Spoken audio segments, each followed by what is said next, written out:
Rami, you said also that you've been working with your inner child before. Mm-hmm. It was something more recently that I started exploring when I found myself in a deep depression, and I was like, what is this, what is this, what is this? And I was like really pushing myself to dig deeper, like try to understand, like, why am I so upset about this one thing? I can't be that upset about this one thing. So I thought, like, well, what do I feel like I lost when I lost this thing? And I started thinking back to my relationship with my mother, started thinking back to my relationship, with myself, and really reflecting on, like, how I saw my childhood. And I think maybe it was by chance. I like saw something on the internet, like an advertisement or something about like inner child. I saw some like post or something, and I was like, huh. So I started reading and doing research, and really thinking about the kind of life that I had as a child. Oh, also my therapist helped me a lot. I was like recounting a particularly traumatic event that I have told people about before that I would always kind of like gloss over, and she was like, "Wait a minute, like that sounds really hard." And I was like, "Well, they did this because that's just how they do things." And she was like, "Well, what would you do if you were the adult in that situation?" And I just like immediately broke. I was like, I would never do that to a child. Like that's deeply unkind. So I started realizing that was work that I had to do. Is like think about those moments, and think about not glossing over my pain, but recognizing that somebody did something wrong. And it's like you were denying before that was painful because it's what people do. So you were denying your own feelings when you were a child because people do that. Exactly. And that is not okay. It's not okay. And also you can say, okay, I know I was feeling pain. Recognize that. And something that I realized a lot through, after the last journey, and I'm still processing so much, is the life that I've created for myself as an adult is very much like what my early childhood was. It's me neglecting myself, not feeding myself because nobody was feeding me. It's me completely dismissing my feelings, not playing with myself, like not having fun, nobody touching me. Like I don't touch myself. I don't allow people to touch me in like a gentle or sensual way ever. Like denying myself of all these things that I was missing as a young child. So we can say that is the pattern of behavior. Exactly. You keep repeating the same you learned in your childhood. Exactly. And why you didn't change it? I think I was not aware of it. I was not conscious of it. I thought it's what I deserved because it's what I was. So you deserve punishment. So you must did something very wrong. As a child, I believe so. I was always made to believe that I was in trouble. Everything I was doing was wrong. Everything I did was annoying. It was a burden to my parents. Yeah. So what you needed to do with this child to start loving him unconditionally? That took me many journeys, I would say. Like that was always a recurring theme because there's so many layers of unpacking that I think and like really exploring what it means to love yourself. So like the initial intervention that you taught us, and like all the techniques that you taught us were so powerful. Like I feel like I can't wait to describe them to everybody in my life. Just I hope that I can help them even like a fraction of the way that you helped me. But I think intervening in the moments when I needed care, I needed like a loving adult to allow myself to be that adult to myself was just like so powerful, like so powerful. And I think most of the photos I know of myself as a child, I'm crying. Like I can actually show you some that I have with me now. Like I'm always crying. And like I saw on my journeys myself so happy as a child because I was able to have fun and have adventure and play with myself and show myself that I deserve something other than suffering. I think you were not forgiving yourself for something. That you are not good enough, or you are not perfect, or something is missing. Whatever it is, you were not forgiving yourself. Yeah. Because something is missing.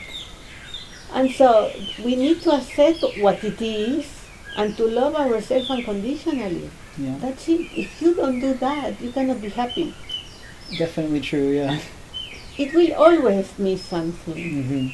In different ways, in different situations. So you're looking for what? Perfection? You want to be perfect? I was definitely a perfectionist before coming here. I think I've learned that there's a path of like really letting go of that life. Like I was obsessive compulsive perfectionist. Like So what you need to love is that thing that is missing. This is what you need to love. Yeah. The thing that is missing. Yeah. Because it's your uniqueness. Yeah. And there will be always something missing from different perspectives. And this is our uniqueness. Mm-hmm. This is what you need to love unconditionally. Yeah. We have to love our uniqueness. Yeah. Yeah, I mean, I think it was my first journey. I think that I realized how much pressure I was putting on myself as a newborn child, and I think this is like one of the really special elements of ayahuasca, like because it allows you to imagine and see yourself from all stages of your life, and like you recall things with such clarity and like a deep memory that you could never, like the analytical mind would never allow for it. And so like I feel so certain that I was able to see myself as a newborn child and the disappointment my mother had, the fear of disappointment I had when my mother was holding her baby girl and so happy, and I was like, that's not, I knew exactly, like I knew that that's not who I was. And I knew that I was going to disappoint her. And we never attached, we never bonded because of it. Mm-hmm. Because I was so afraid of her being disappointed in me. But you cannot control it. Yeah. You cannot control anybody's disappointment. Yeah. And it's a waste of time, a waste of energy, and this is not our role. People have the right to feel the way they want to feel, Yeah. the way they want to like things. It's their thing. It's why we need to control it. Yeah. But we can control is how we feel about ourselves. Yeah. And stop pleasing, trying to be something different. Yeah. Or feeling guilty because you are different. This is our uniqueness. Mm-hmm. And that is the most important, is to love our uniqueness. So I discovered definitely two key patterns. The most important, it's hard to say what's more important, to be honest. Everything feels so important that I learned. The one was the one that we just spoke about, of like the need to please and the pressure that I was putting on myself, and how that was impacting all of my relationships. Like I always felt like I was disappointing, and so then I became a disappointment in some way or another, like through and through every time. Do you realize that disappointment is related to control? I didn't until you just said it. But why? Because we think somebody wants something. We are not that something. So we need to control the mind of that person to like what we are, but we can't. So it's a control issue. When you are disappointed, it's because people are not reacting in the way you want or you think.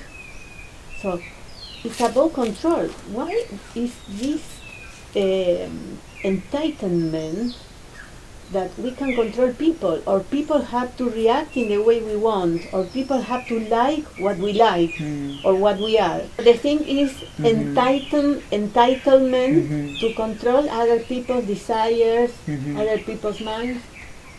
What is this coming from? I think for me, it came from the need to be loved by my parents. So like knowing, or maybe as a child, like feeling like I need to act a certain way in order to get any attention from them, like begging for some love. And I think like as you get older, you reproduce that behavior over and over again, even though like your house is much bigger as you get older, and like you can find other people, you like fixate and you continue to just like try to pull and like hope for breadcrumbs or hope for... I think that word you use, begging, that's exactly what it is. Mm-hmm. You just beg people to love you and to see you and to hurt you. That's what And you... produce exactly the opposite. Yeah, exactly. People escape. Exactly, because it's just too much. Do you think the technique of give yourself to your inner child what this inner child needed, unconditional love, will work? 100% yes. Because I also realized that in my intimate relationships, when somebody enters my inner circle and I'm close with them, I begin to treat them the way that I'm treating myself. And so I start to neglect them, I start to be dismissive of their feelings, I start to avoid their feelings, like I no longer care for them in the way that I did before, and every time they're like, what changed? And in my head I'm like, no, we're just closer. Like, what do you mean? Because that's how I treat myself. And so the realization that I had is like, I need to love myself. Like, I need to like wake up every day and feed myself the best meal I've ever had, and like give myself baths and massages, and like listen to the music that I love, and do the things that I find fun and joyful, and that will be the thing that spreads, I think. So until we don't accept ourselves unconditionally, we will not like anybody. Exactly. Not love them, because they will be imperfect, Yes. like us. How can we accept people that are imperfect? And it's on and never ending. So we need to change this channel, starting for ourselves. It's impossible to love somebody in a good way without loving ourselves.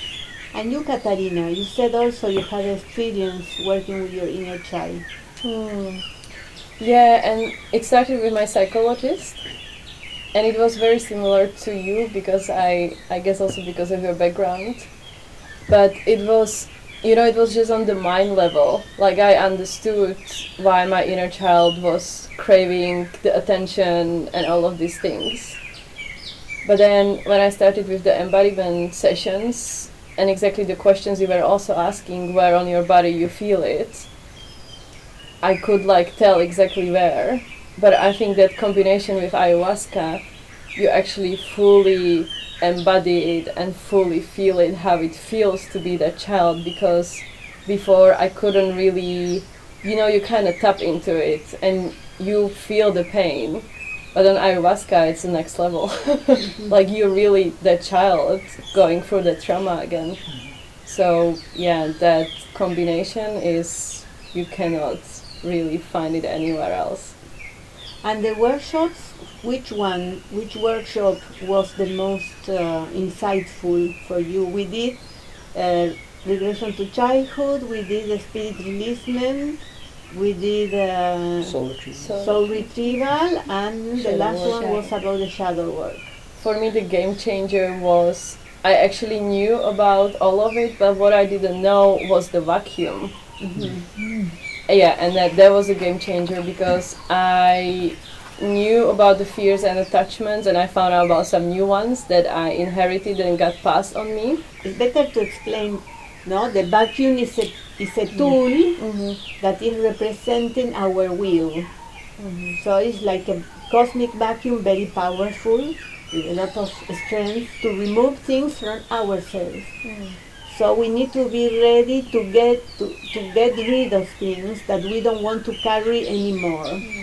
Can be pieces of other people, can be pieces of traumas.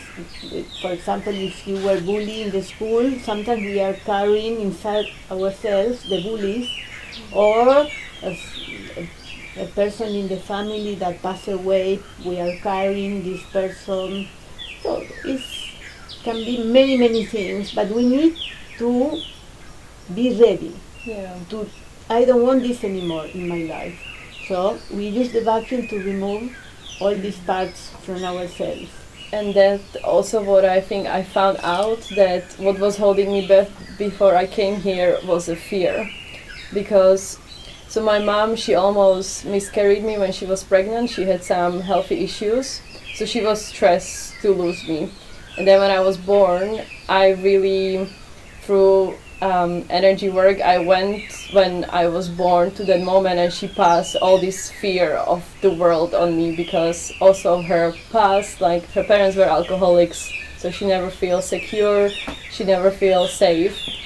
So, but I always had this inner conflict in me, because I was really born with so much curiosity, and I just wanted to explore the world. I wanted to see the colors and just share it with the world.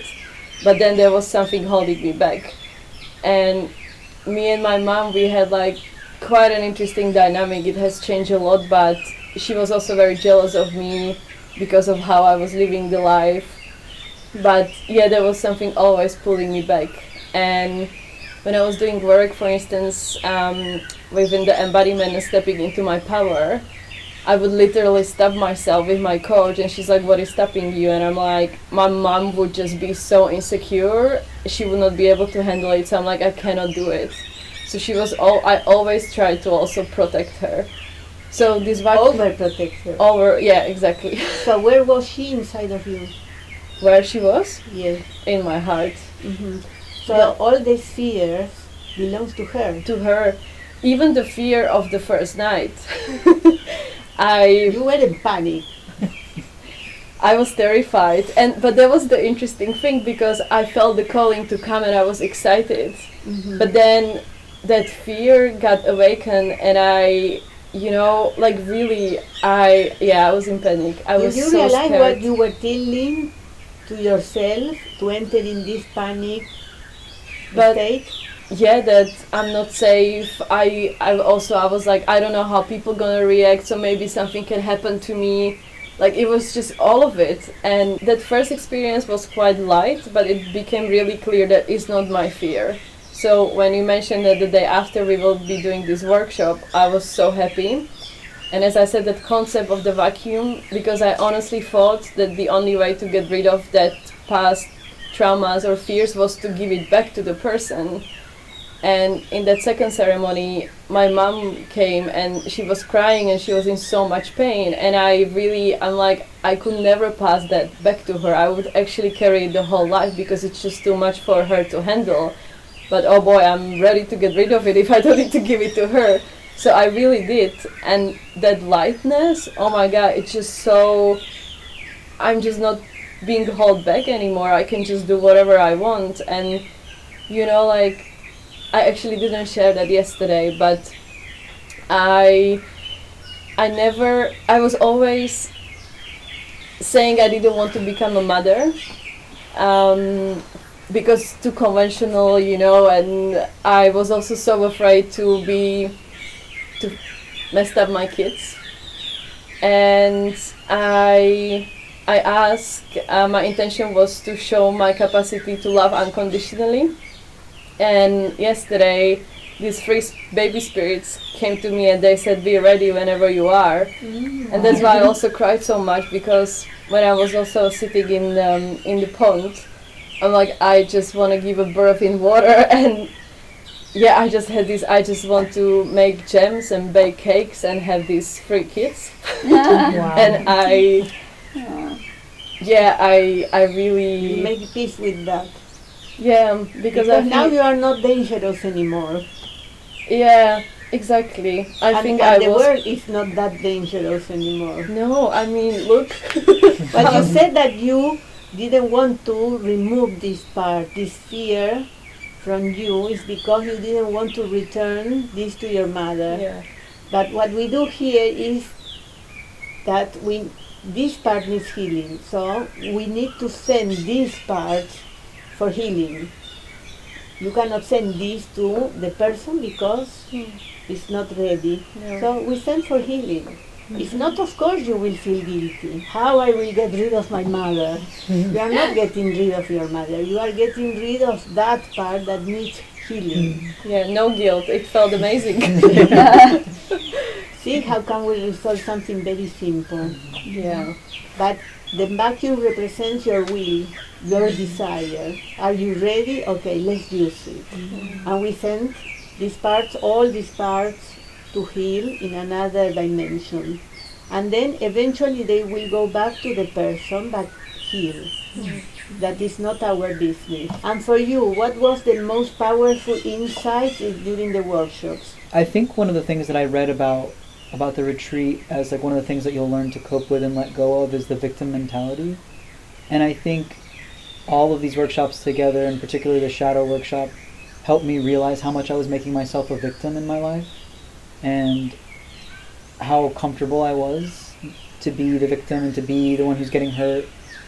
And I think it was the shadow workshop that made me realize that I was creating the environment to put myself in that position. The victim and the victimizer. Because you said I was treating others the way I am treating myself. Exactly.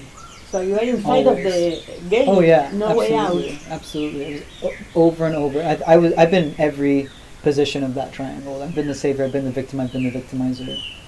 And it's true, when you're the victim, you become the victimizer very quickly. And then when the victimizer, when the savior becomes that victim and they decide to leave, you become the victim again. You retake that position. So I think the big insight was that I have the power to break that cycle, and that I have the power to change my life. I mean, I've never felt this powerful in my whole life. This powerful and this full of love. It's like I am bursting with it, and I feel like I can break any pattern. Like I'm like now just waiting to do it. Ready to go to the real world. Yeah, exactly. I've been like holding myself back this whole time. And you, Maggie, Yes. what was the most insightful workshop? I really like the inner child, definitely, and I'm going to do more on that, expand more on that. And the second one is the vacuum. Yes, I always vacuum. That's something that I've never, ever in my wildest dream that you could do that. Like, that's so powerful. I'm going to use that in my everyday life. Mm-hmm. Yes, those are the two workshops that I really, really, I can resonate and I can take that with me. I like that. Would you like to comment something about the other activities, or one day you went to the beach nearby, something that you would like to share? I think that was like really what sealed the deal on the entire experience. Like, we all were going through really, really intense processes internally and in front of a bunch of strangers in a place that we don't know. Like, it's a really intense thing to do. And I remember, like, I journal every day, and in my journal, it's like, in the first couple of days, I'm like, there's a lot of free time. Like, what am I just supposed to sleep all the time? Like, it's like I'm sleeping like 12 hours a day. Like, what am I doing? And then by the end, I was like, God, what a gift. Like, I've been sleeping for like 5 hours a night for the last 15 years, I feel like. So, and the break and like the gift to my nervous system to allow myself to rest was incredible. And then the connection of doing yoga on the day of a ceremony so that you really connect with your body, which is so critical for that healing. You really connect with your body the same day that you're about to like really dive deeply into your mind, I think is like so important. And the massages, like the absolute decadence, like every detail here is thought of. The food is incredible.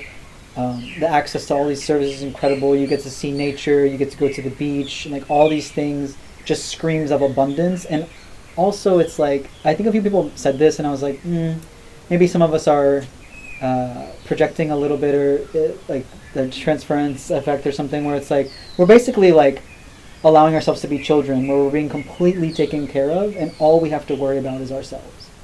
And that's like a true gift. I mean, I was never worried or unsafe or anything at any point. Like, everything was thought of. It was perfect. Do you think you would recommend to somebody you really love Oh, to do a lot this of people. retreat? Yes, absolutely. You And- think it's safe, it's okay, it's for the better? Yes, I will definitely talk to family and friends that really need help. I know there's one person that really needs help, but sometimes talking doesn't help. It's got to come from within them, right? So, I don't know. But yes, no, you're on the top, and you'll be always on the top. I won't even go anywhere else because nobody contacted me or nobody responded the way you responded, you know. And once you responded, I did a lot of digging on you personally, and your establishment, and the thing that stuck out for me the most and that attracted me the most is your integration. That's the thing, because that's what we need. I mean, yeah, you can go to these centers and drink and whatever, right? But how do you carry that lesson of what is taught? How do you do that? You're doing a damn good job of that. The most important is to take something back to your everyday life. Yeah, Now, yeah. how can I integrate this? Exactly. How can I improve my health, my routine? Yeah, it's great. Just that you have your own experience, how you healed yourself, you know, like you became the brand for the retreat because you went through all of it, so you know what you're teaching and what, you know, the healing process you're sharing with us. Like, if you wouldn't have that experience, I wouldn't trust you. what I am offering here, or what I created here, is what I wanted for myself. I am offering all the techniques I believe are good and helpful. So I put together all the techniques I've been learning, all the disciplines I've been practicing, and deliver in a way that people can understand in a safe way, and beautiful and cozy and clean. So I think it's very powerful, and took me a lot of years to put all of this together, practicing, trying, improving, and well, the people who come here are attracted to this kind of practices. Mm-hmm. So what is good is that there are all types of centers you can choose, so there is for everybody. Yeah. You manage also to speak to people who never did like inner child work or any of these workshops, like Srečko, and he completely changed, and he had no idea about any of this, but it still speak to him. I'm like, that's so impressive, because I was a bit judgmental at the beginning, also a bit like of people who had no clue, and I'm like, what are you doing here, you know? But now when I see again the light and the brightness they're living with, I'm like, wow, Yeah, you don't need experience. If it is well explained, people will understand. And we all are in such a need to work with our inner child, that you will understand what your inner child needs. I was going to say, and I say this, I say this, and I really hope that you do this. Please write a book. Yeah. No, I'm serious. It's written. You have to edit it. What is stopping you from editing it? The way I give the inner child today is not the same I was doing years ago, because I am changing. I have more clear things. Before was more psychological, now is more spiritual, and I accepted this part that I was rejecting before about entities. I was not talking about entities before. So for me it was not easy to start talking about that, because I know some people don't believe, some people will think that I am crazy, some people will think that this is ridiculous. I said, okay, I will say it anyway. You do with this what you want. You're right. Can be a metaphor, can be a symbol, or can be an entity. Can be a metaphor, is something else. Okay, whatever you want, whatever is easier for you is okay. But before I was not talking about it. So I am changing a lot. Now I can talk freely about this. And I don't want to control people. They can feel the way they want about this. And it's okay. I know that if you do it, even if you don't believe, if you are playful and you do the exercise, you will have a benefit. Even if you don't believe in anything, if you are completely skeptic, you will have a benefit. So be playful. I know we're trying to close, but something that is really on my mind as like a really important insight for me, and it's like kind of back to your first question about like why do you think everybody was able to get along? And it's true that like we all got to heal together and be vulnerable together, and so of course you kind of connect in that situation. But I think also for me, something that I realized as somebody who no longer is, but was very critical and judgmental, and also was constantly living in fear of other people's judgment and criticism, I realized every time I'm like looking at somebody and I'm like, I don't like that, or that feels weird for me, I was talking about myself every single time. It's like I realized that I was constantly projecting onto people the things that I don't like, or the things that my qualities that I don't like, and that came up in all of my journeys too. And what is the reality? We are projecting all the time. Yeah. We attract what we need, the type of people we need, the type of situations we need to learn, and we will keep bringing the same until we realize, if you don't like yourself, you will bring people to your life that will not like you. Until you love yourself, we'll see what happens next. Thank you very much. Thank you. Thank you so very much. much.